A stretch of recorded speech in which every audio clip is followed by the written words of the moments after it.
You really want all 900 bales of cotton waste? Yes, sir. And I'll save you the $6,000 you're about to spend hauling them away. The warehouse manager stared at him for a long moment. He couldn't decide whether the boy was serious or simply had no idea what he was asking for. The disposal contract had already been signed. The trucks were due the following Monday, and, in less than a week, every bale inside Warehouse 3 would be buried beneath thousands of tons of landfill. Nobody had asked to buy them. Nobody had questioned whether they were worth saving, and nobody had shown the slightest interest in them until a 17-year-old black boy arrived with an old trailer and asked for every single bale. What puzzled the warehouse manager most wasn't that Elijah Brooks wanted the cotton waste. It was that he never asked what it would cost. He only wanted to know how soon they could start loading. By October 2008, the Delta Cotton Processing Mill had fallen silent for the first time in more than 50 years. The machinery had stopped, most of the workers had accepted redundancy, and nearly everything inside the property had already been auctioned. Warehouse 3 was the only building nobody seemed interested in because it held the last 900 bales the mill couldn't sell. They had been sitting there so long that a layer of cotton dust covered the wrapping, and the redwood waste had faded across many of the labels. The warehouse manager led Elijah into the building and watched him study the towering stacks for several seconds before speaking. "Son, before you ask me to load these, tell me one thing. Do you even know what cotton linters are?" Elijah admitted he had never worked in a cotton mill, so the manager picked a loose fiber from the nearest bale and placed it in his hand. "This is what's left after the valuable cotton comes off the seed. Textile mills don't want it because you can't spin it the same way. We've tried selling it, we've tried storing it, and now we're paying someone to bury it. That's why those trucks are coming next week." He expected the explanation to end the conversation. Instead, Elijah closed his hand around the fiber, looked back across the warehouse, and quietly said, "Then let's start loading before they get here." The manager looked towards the forklift operator standing near the loading dock and gave a reluctant nod. The driver climbed into the machine, but paused before lifting the first bale. "You're serious?" he called out. Elijah answered with a smile and pointed towards the trailer. The operator shook his head, eased the forks beneath the first bundle, and slowly raised it into the air, while a handful of former workers stopped to watch. None of them said a word. Their expressions said enough. By the time the first trailer reached Greenwood, the story had traveled ahead of it. Former mill workers laughed because they recognized exactly what Elijah was hauling home. A neighbor joked that he had saved the disposal company a week's work. One county official remarked that there had to be a reason an entire industry had stopped buying cotton linters, while another insisted the teenager would eventually discover the same thing everyone else already knew. Even Elijah's mother struggled to hide her concern when she saw the first load backing into the family barn. She waited until the trailer had been unloaded before quietly asking the question that had been troubling her all afternoon. "Elijah, what are you planning to do with all this?" He looked at the rows of white bales filling the barn and answered with complete honesty, "I don't know yet." His mother frowned. "You've brought home hundreds of bales and you don't know?" "I only know Grandpa never called them waste." Those words stayed with him long after everyone else had gone to bed. He climbed into the attic, pulled down the old wooden chest his grandfather had left behind, and searched through it until he found the weathered notebook he remembered seeing years before. The first few pages looked ordinary enough, but the more he read, the stranger they became. Every measurement, every sketch, and every handwritten observation focused on the fibers the mill had thrown away instead of the cotton it had sold. As he turned another page, he remembered walking through the mill as a child with his grandfather, Walter Brooks, who always seemed more interested in what was being swept off the floor than in what was rolling off the production line. Elijah had once asked why he kept watching the waste instead of the finished cotton, and Walter had smiled before replying, "Never ignore what the mill sweeps away." For the first time in years, those words no longer sounded like an old man saying. They sounded like instructions. Elijah continued reading until he reached a page with a heading written in larger letters than anywhere else in the notebook. He stopped turning the pages because, beneath the title's second value, there was a single sentence that challenged everything the mill believed about those 900 bales. The mill measured these bales by the wrong standard. Before we continue, if you're enjoying stories about ordinary people who see opportunities everyone else misses, take a moment to subscribe to The Last Acre. We share stories like this every week, and subscribing helps you make sure you don't miss the next one. Now, let's see what Elijah discovered inside his grandfather's notebook. Elijah woke before sunrise with his grandfather's notebook still lying open on the kitchen table. He had read the same pages so many times that he almost knew them by heart, yet one sentence refused to leave his mind. The mill measured these bales by the wrong standard. Walter Brooks never explained what the right standard was, but every page pointed in the same direction. He wasn't trying to teach Elijah how to sell cotton. He was trying to teach him how to understand a fiber everyone else had already dismissed. The first pages contained no business plan, no customer list, and no promise of easy money. Instead, they were filled with soaking times, water temperatures, and handwritten observations collected over decades. At first, Elijah couldn't understand why his grandfather had devoted so much attention to something the mill had thrown away. But then he realized Walter had never written the words cotton waste anywhere in the notebook. He simply called it second fiber, as though giving it a different name forced him to see different possibilities. That single detail convinced Elijah to stop looking for quick answers and start following the notebook exactly as it had been written. He carried one of the smaller bales into the shed behind the barn, filled an old metal tub with clean water, and carefully separated a handful of cotton linters before lowering them into the water. Several hours later, he became impatient, convinced nothing was happening. So he lifted the fibers out and tried pressing them together between two wooden boards. The result was exactly what everyone in Greenwood would have expected. The fibers refused to hold together, the surface broke apart almost immediately, and the entire experiment collapsed into a soggy mess on the workbench. Frustrated, Elijah reached for the notebook again, wondering whether he had misunderstood everything his grandfather had written. Only then did he notice a small note squeezed into the margin beside the soaking instructions. Walter had written that most people gave up before the fibers had finished changing because they watched the clock instead of the material. Elijah checked his own notes and realized he had removed the fibers nearly a full day too early. He emptied the tub, started again, and forced himself to follow every instruction without taking shortcuts, even when it felt as though he was wasting precious time. When he finally lifted the fibers out at the proper time, they felt completely different. Instead of springing apart in his hands, they separated smoothly and clung together with a softness he hadn't noticed before. He repeated the next steps exactly as Walter described, pressing the fibers gently instead of forcing them, then leaving them to dry without disturbing them. Hours later, Elijah carefully lifted what he expected to be another failed experiment, but this time the sheet stayed together. It was rough around the edges, uneven in color and far from beautiful, yet it didn't tear. He turned it over in his hands several times before holding it against the light, hardly believing that something every person in town had called worthless had become the first successful sheet his grandfather had spent years trying to teach him to make. His mother stepped into the shed just as he was staring at it. She looked at the pale sheet in his hands, then at the piles of cotton stacked around the room, and smiled politely, because she couldn't understand why her son looked so pleased with what appeared to be an ordinary piece of paper. Elijah handed it to her without saying a word. She felt its weight, ran her fingers across its surface, and admitted it was unlike any paper she had ever touched, but she still couldn't understand why that mattered. Elijah smiled because, for the first time since bringing home the 900 bales, he finally understood what his grandfather had been trying to prove. The mill hadn't thrown away useless fibers. It had thrown away a material it had never bothered to understand. The answer arrived sooner than either of them expected. 2 days later, while several sheets were drying outside the barn, an elderly man slowed his pickup truck, reversed to the gate, and walked over to the clothesline. He asked if he could hold one of the sheets for a moment, studied it carefully with both hands, and looked at Elijah with genuine surprise before asking a question that neither Elijah nor his mother had expected to hear.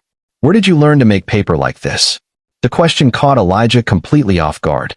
He looked from the pale sheet in the old man's hands to Walter's notebook lying open on the workbench before admitting he was still trying to learn himself. The visitor smiled quietly because that answer told him almost as much as the paper did. He introduced himself as Harold Whitmore and asked if he could look a little closer. Elijah nodded, watching as Harold held the sheet toward the afternoon light, rubbed its surface gently with his thumb, and bent one corner just enough to feel how the fibers responded. He wasn't admiring how neat it looked.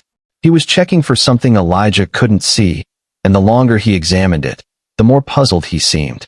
After another moment, Harold lowered the sheet and asked whether anyone had actually taught Elijah to make it or whether he had discovered the process on his own. Elijah pointed toward his grandfather's notebook and explained that everything he knew had come from those handwritten pages. Harold's expression changed instantly. He said that explained everything, because almost nobody still knew how to work cotton fibers that way. Years earlier, small paper makers had prized cotton because it produced strong, long-lasting sheets. But when factories discovered faster and cheaper methods using wood pulp, the older techniques gradually disappeared. The mills hadn't abandoned cotton because it was useless. They had abandoned it because it slowed production. Listening to those words, Elijah felt something shift inside him. Since hauling home the 900 bales, everyone had treated the cotton linters as worthless waste, yet the first person who truly understood them was talking as though they were part of a craft that had almost vanished. Harold asked how many sheets Elijah had managed to make so far. Elijah admitted there were only a handful because he was still learning, and many of his attempts had failed before they ever reached the drying rack. To Elijah's surprise, Harold smiled with obvious relief instead of disappointment. He explained that he wasn't interested in quantity, yet, because one properly made sheet could reveal far more than 100 rushed ones. Before Elijah could ask what he meant, Harold walked back to his pickup and returned carrying an old leather case. Inside were fragile family records, faded handwritten letters, and church documents whose edges had become so brittle they threatened to crumble whenever they were touched. Harold laid Elijah's handmade sheet beside them, studying each one carefully before looking back at the young man with growing excitement. He explained that people restoring historical documents spent years searching for paper whose fibers behaved like the originals because modern paper often failed long before the repairs themselves. Elijah stared at the comparison in silence. Until that moment, he had believed he was simply learning how to make paper from discarded cotton. Now he was beginning to wonder whether his grandfather had been preserving something far more valuable than a manufacturing process. Harold carefully slipped Elijah's sample into a protective folder and promised he wanted to show it to someone who would understand exactly what they were looking at. He refused to say who that person was, only adding that if his suspicion proved correct, the value of those 900 unwanted bales would have nothing to do with the price of cotton anymore. For the next 3 days, Elijah could think about little else. Every spare hour was spent refining the process, comparing each new sheet with the last, and adding fresh notes beside Walter's original instructions. The paper became smoother, stronger, and more consistent with every attempt, but one question refused to leave his mind. Who was Harold planning to show it to, and why had a single handmade sheet excited him more than 900 bales of raw fiber? The answer arrived on the 4th morning when Harold's pickup rolled slowly into the yard once again. This time, he wasn't alone. Harold climbed out of his pickup with a woman Elijah had never seen before. She introduced herself as Margaret Ellis, a document conservator who restored historical records for museums, churches, and county archives across the South. Elijah wasn't entirely sure what that meant, but he immediately noticed something different about the way she handled the folder Harold had carried from the farm a few days earlier. She lifted it carefully onto the workbench, opened it with both hands, and removed Elijah's handmade sheet as though it were already worth protecting. Without saying a word, she placed it beside several damaged documents she had brought with her, studying each one under the light filtering through the shed window. Harold remained silent, leaving Elijah alone with the growing feeling that they were looking for something he couldn't possibly understand. After several minutes, Margaret finally spoke, but instead of complimenting the paper, she pointed to one small corner near the edge. She explained that the fibers there were slightly thinner than the rest of the sheet. Elijah's heart sank. He had been so proud of that piece that he had never even noticed the flaw. Margaret smiled when she saw the disappointment on his face and quickly added that almost nobody else would have spotted it either, but someone repairing a document that had survived for 200 years couldn't afford imperfections because even the smallest weak point could fail decades later. She wasn't testing whether Elijah could make paper. She was testing whether he could make the same paper every single time. That single observation changed the entire conversation. Until then, Elijah had believed success meant producing one beautiful sheet. Margaret explained that one perfect sheet proved almost nothing because anyone could get lucky once. What mattered was whether the 50th sheet would match the first closely enough that nobody could tell the difference. Harold nodded in agreement before quietly adding that this was exactly where most people gave up. They learned how to make something good, but they never learned how to repeat it. Elijah suddenly understood why his grandfather's notebook contained page after page of tiny measurements, temperatures, and drying times. Walter hadn't been obsessed with details. He had been chasing consistency. Margaret then told Elijah why Harold had brought her to Greenwood in the first place. Months earlier, one of the state's oldest churches had begun restoring a collection of handwritten baptism records dating back more than a century. Similar projects were waiting in county archives and local museums, but finding suitable repair paper had become harder every year because the manufacturers they once depended on had either stopped making cotton paper altogether or changed the formula so completely that it no longer matched the original documents. Harold hadn't promised her a supplier. He had simply told her he knew a 17-year-old boy making paper from the very material a cotton mill was preparing to throw away. She admitted she hadn't believed him until she held Elijah's sample in her own hands. Elijah looked across the shed toward the towering stacks of cotton linters that everyone else in Greenwood still called rubbish. Only a week earlier, he had wondered whether hauling them home had been the biggest mistake of his life. Now two professionals had driven hundreds of miles because of a single sheet made from those same unwanted fibers. For the first time, the bales no longer looked like waste. They looked like unfinished work. Margaret closed the folder and asked the question Elijah had been hoping to hear. "If I ask for 50 sheets exactly like this, can you do it?" The words echoed around the workshop, but instead of answering immediately, Elijah remembered the dozens of ruined sheets piled behind the shed. Some had torn during pressing. Others had cracked while drying. A few had looked perfect until they were held against the light. He wanted to say yes, yet he knew that accepting the order meant promising something he had never actually achieved. Harold watched the hesitation and smiled. "That's the right answer," he said. "Anyone who answers too quickly isn't ready." Before leaving, Margaret handed Elijah a small card with her address and told him she would return in 30 days. She didn't need 50 sheets that afternoon. She needed 50 sheets that were impossible to tell apart. That night, Elijah opened Walter's notebook searching for advice on improving the paper, but instead discovered an entire section he had somehow overlooked. Every page was filled with checklists rather than instructions, and written across the top of the first page, in darker ink than the rest, was a sentence that suddenly explained why his grandfather had recorded every tiny detail for so many years. Making one good sheet is a skill. Making 50 identical ones is a business. For the next 30 days, Elijah lived by the notebook. Every morning began the same way, and every evening ended with another page of observations. He measured soaking times, adjusted the pressure of his homemade press, and recorded how the weather changed the drying process because Walter had written that paper remembered every shortcut its maker tried to take. At first, the differences between one sheet and the next still frustrated him. Some felt slightly heavier. Others dried a shade lighter. A few looked perfect until they were held against the light, where tiny weak spots appeared without warning. Earlier in the summer, failures like those would have convinced him he wasn't good enough. Now they simply became another line in the notebook because he finally understood what his grandfather had been trying to teach. The goal had never been perfection. The goal was making the next sheet better than the last. As the weeks passed, the pile of finished paper slowly grew. Elijah rejected far more sheets than he kept, stacking the imperfect ones in one corner of the shed while carefully wrapping the successful ones in protective paper. By the end of the month, he had exactly 50 sheets that met the standard he had set for himself, yet even then he wasn't completely convinced they were good enough.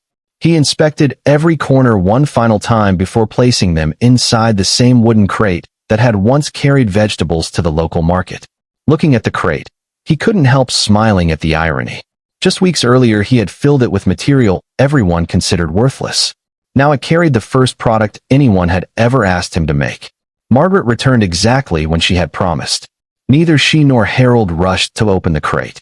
Instead, Margaret removed each sheet individually, comparing them one after another under the light. Elijah watched in complete silence, trying to guess what she was seeing from the expression on her face, but she revealed nothing. Every few minutes, she placed another sheet into a separate stack, without saying whether that was good news or bad. By the time she reached the last one, Elijah had convinced himself he must have failed because the inspection had taken far longer than he expected. Margaret rested both hands on the crate, looked at Harold, and smiled before turning back to Elijah. "I came here expecting to find one talented young man," she said. "Instead, I found someone who understands consistency." She explained that every sheet in the accepted stack behaved almost identically, something even experienced craftsmen often struggled to achieve.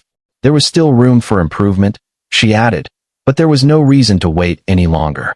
Before Elijah could ask what she meant, she reached into her folder and handed him a typed list containing the names of conservators, archives, and restoration workshops from several different states. Harold recognized the look of surprise on Elijah's face because it was the same expression he had worn the first day they met beside the clothesline. Margaret told him she had already spoken with several colleagues after examining his first sample. None of them had been interested in hearing another story about recycled cotton or discarded mill waste. They wanted to know only one thing. Could someone finally supply the kind of paper they had spent years searching for? She smiled and said she now knew the answer. Those 50 sheets would complete the first restoration project, but they were only the beginning because every person on the list had asked the same question before she left. When can he make more? Elijah stared at the page in his hands. It wasn't a contract. It wasn't a check. It was something he had never imagined possible when he stood outside the cotton mill asking for 900 unwanted bales. It was a waiting list. Months later, trucks that had once arrived at the mill to haul away unwanted cotton linters began stopping at the Brooks farm instead.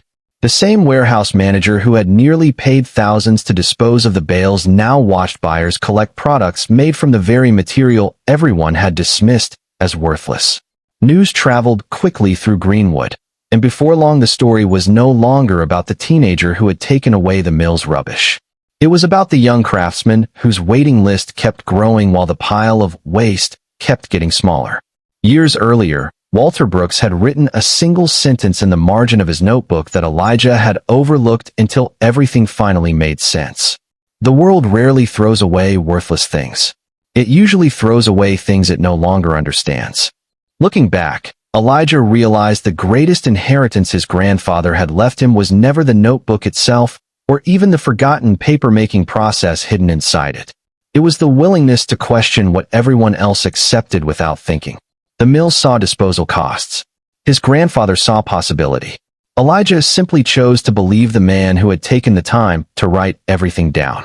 And that was how 900 unwanted bales of cotton waste became the beginning of a waiting list no one in Greenwood ever saw coming. Stories like Elijah's remind us that some of the greatest opportunities are hidden inside the things everyone else overlooks. If you enjoyed this story, consider subscribing to The Last Acre. And before you go, tell us in the comments what country you're watching from. We always enjoy seeing where these stories are reaching. Until next time, keep looking a little closer. Sometimes the greatest value is hidden in plain sight.